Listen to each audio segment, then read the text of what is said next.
भगवान ने कभी ऐसे फिजिकली मनुष्यों को नहीं बताया? नहीं, फिजिकल स्वयं स्वयं अपने नहीं, खुद से नहीं बताया। ओके।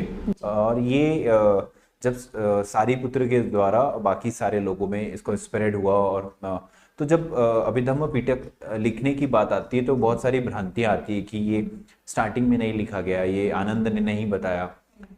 विनय सबसे पहले आनंद ने चुना था और उन्होंने विनय के बारे में बताया, फिर बाद में सुत्त पिटक आया। तो अभिधम्म पिटक आपके हिसाब से हिस्टोरिकली अगर बोला जाए तो कब लिखा गया, ऐसा कुछ? देखिए, जब त्रिपिटक का जो संग्रहण हुआ है तो हम जानते हैं कि पहली जो बौद्ध संगीति हुई भगवान बुद्ध के महापरिनिर्वाण के 3 महीने के पश्चात पहली बौद्ध संगीति हुई। पहली बौद्ध संगीति में उपाली भंते और आनंद भंते जी को चुना गया। उपाली भंते जी ने विनय का संगायन किया और आनंद भंते जी ने धम्म का संगायन किया।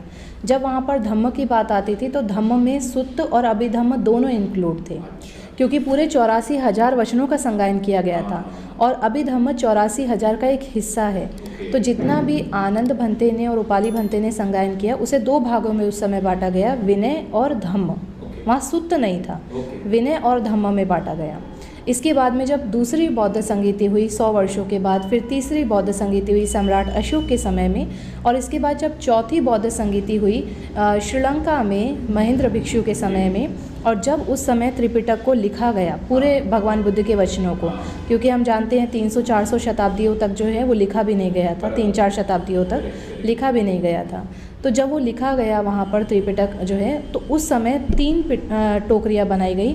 जो नियम से संबंधित देशनाएं थी भगवान की उसे एक बास्केट में डाला गया, जो इंडिविजुअली जो भगवान ने देशना दी उसे एक बास्केट में डाला गया, और जो यूनिवर्सली अप्लाई होने वाली चीज़ें हैं माइंड को लेकर के उसे एक बास्केट में डाला गया।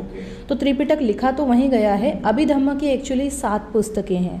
तो 7 पुस्तकों में एक पुस्तक आती है आपकी कथावस्तु, जिसे सम्राट अशोक के समय में, बाद में जो सम्राट अशोक के भतीजे थे मोगली पुत्र तिस्स, हम लोग जानते हैं, जो अरहंत भिक्षु हुए थे, जिनके कारण सम्राट अशोक का हृदय परिवर्तन हुआ।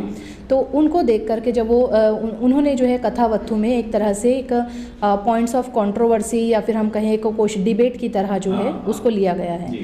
तो अभिधम्म की कुछ पुस्तकें हैं जो बाद में गठित की गई हैं, लेकिन अभिधम्म का जो सार है मुख्य रूप से चित्त चेतसिक, हम सारी बुक्स पे नहीं जाते, हम एक एक बुक को नहीं पढ़ाते। अभिधम्म का जो है मेन सार है चित्त चेतसिक रूप और निर्वाण, ये 4 हैं। हम कहते हैं mind, mental factors, material properties and निर्वाण, कि कैसे हमारा माइंड काम करता है, ये सारी चीज़ें।